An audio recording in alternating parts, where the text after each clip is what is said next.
Bonjour à toutes et à tous, vous écoutez Cinécast. Salut Thibaut. Salut Guillaume. Cinécast, c'est le podcast, vous le savez, qui chaque semaine vous recommande des films à voir au cinéma, en streaming ou VOD. On parle d'un film qui est sorti il y a belle lurette en France, en juillet pour être plus précis. Oui, dans la foulée du Festival de Cannes. Enfin, la foulée.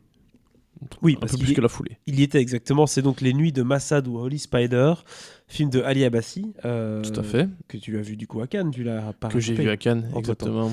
Avec un casting forcément principalement iranien, puisque c'est un réalisateur iranien. Oui. Un film qui se passe en Iran. Enfin, alors, lui, je pense, est suédois d'origine iranienne. Il a un mélange de nationalités. Iranien exilé, comme c'est le cas de beaucoup dans le milieu du cinéma. Comme c'est le cas d'ailleurs de l'actrice Zahar Amir Ebrahimi, qui a remporté le prix du prix d'interprétation féminine à Cannes. Donc voilà, un film qui avait un peu les spotlights, quoi. Un film coup de poing, tout à fait, un film de thriller policier qui se passe du coup en Iran. En 2001, c'est une journaliste de Téhéran qui est donc jouée par Zahar Amir, qui plonge dans les faubourgs les plus malfamés de la ville de Massad pour enquêter sur une série de féminicides. Et elle va s'apercevoir que les autorités sont pas pressées. Clairement, on va pas bouger trop pour ce genre de crime. Mais ces crimes seraient l'œuvre d'un seul homme qui prétend purifier la ville de ses péchés en s'attaquant aux prostituées. Donc quand même tout un programme. Je propose qu'on se regarde un extrait de la bande-annonce.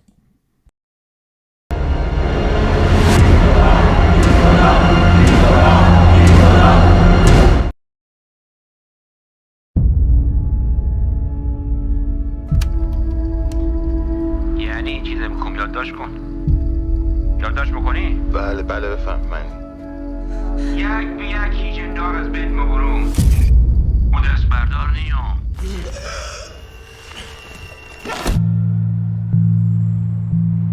در همین حال عنکبوت قاتل بر مشهد سایه گسترده است.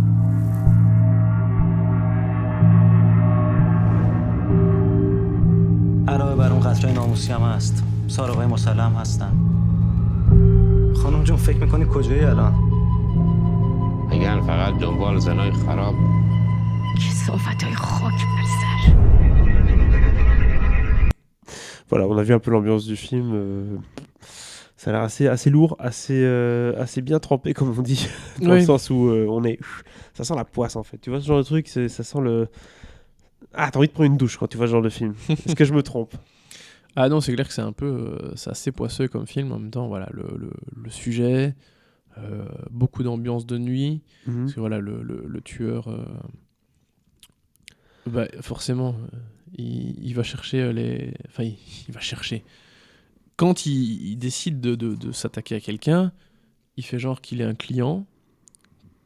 Voilà, il prend la fille avec lui et voilà, il la met sur sa mobilette et puis il se casse. Et forcément, il fait ça la nuit et pas en pleine journée. Non. Déjà parce que pour pas être reconnu non plus éventuellement, et puis c'est plus discret. Et comme les autorités en ont un peu rien à foutre, voilà, il a un peu le champ libre. Surtout que voilà, on sait à quel point en Iran ils sont très stricts sur bien des sujets. Et que clairement la prostitution c'est pas une chose qui est très très bien vue. Non. Ça rentre pas dans le cadre des bonnes vies et mœurs. Donc forcément il bouge pas trop le petit doigt. Oui, c'est ça. Parce que, ok, bon, c'est pas bien, tu tues des gens, mais tu tues des prostituées.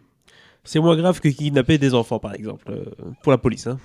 Et pour une partie de la population aussi. Parce sûr. que voilà, l'opinion publique évidemment.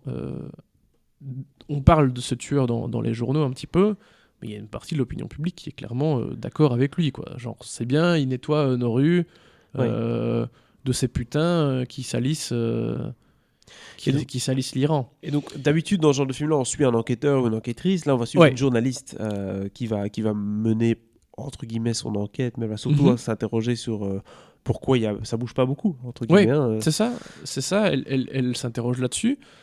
Et puis elle va faire un peu ses recherches sur le modus operandi du tueur. Et c'est ça qui est pas mal dans le film, c'est que tu vois un peu les deux en parallèle. Tu vois pas juste la journaliste qui va faire son enquête. On a aussi un peu le point de vue du tueur, qui est père de famille, limite droit dans ses bottes, l'homme à qui t'as rien à reprocher. Et comme d'hab, avec n'importe qui, ah mais non, on ne se doutait de rien, parce que... Voilà. Classique. Tout à fait. Et donc la construction du film est assez bien vue parce que à partir du moment où le type va être arrêté, parce qu'il va être arrêté à un moment dans le film, en tout cas il va être reconnu, etc. Le film va partir dans complètement autre chose, il va un peu changer de genre. Et donc la dynamique par rapport au sujet va être tout autre, mais pas inintéressante, loin de là, où c'est justement la partie où où l'opinion publique va jouer un plus grand rôle. Voilà. Parce que forcément, il aurait été arrêté, et donc on entre dans quelque chose d'autre. Oui. Où c'est là qu'on se rend compte Procès, à quel point, voilà, plus dans un film de procès, mais c'est pas que ça, c'est plus complexe. Mais voilà, il y a vraiment deux parties qui s'intéressent à un problème, à des thématiques, mais de façon de façon différente quelque part. Exactement, tout à fait. Donc c'est une manière assez judicieuse de venir plonger au cœur d'un sujet qui est quand même assez pénible pour l'Iran. Tu vois, bon, en 2001 c'est encore pire qu'aujourd'hui. Mais donc la situation de la femme, la manière avec laquelle on va gérer ces affaires-là, parce que c'est des femmes qui sont concernées, donc du coup c'est moins important. Donc c'est une manière de plonger dans la société iranienne avec un thriller et avec quelque chose qui nous tient en haleine. Donc c'est pas mal. Ouais. C'est un mélange d'un film un peu politique, mais tout avec ce côté, cette couche de thriller par-dessus. Tout à fait. Qui passe mieux en fait finalement. Oui, bah c'est ça en fait. C'est un film limite sur le fond politique, social, mais effectivement fait plutôt comme un thriller. Et donc cette plongée, déjà l'aspect thriller et tout est hyper bien foutu, donc ça c'est chouette.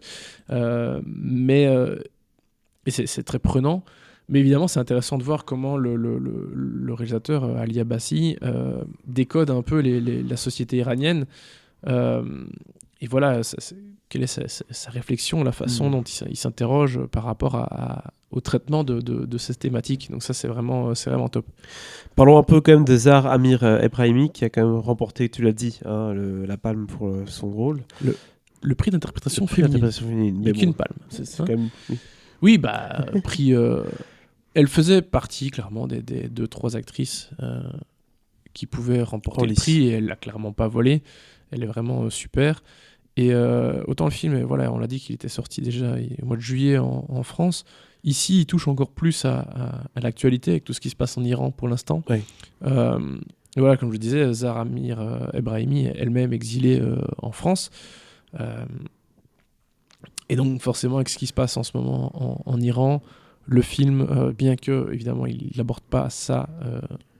il n'aborde pas le sujet du voile, etc. Mais forcément, c'est lié à la condition de la femme dans le pays, etc. Donc, voilà, ça fait quelque part un bel écho à ce qui se passe, malgré la teneur, évidemment, dramatique du film. C'est évident. Mais écoute, ça m'a l'air d'être une très très bonne trouvaille, tout ça. Je ne sais pas si tu as d'autres choses à dire par rapport aux différents points. On parle du thriller d'investigation, le côté actualité, l'enquête autour de cet homme qui kidnappe des prostituées pour les tuer.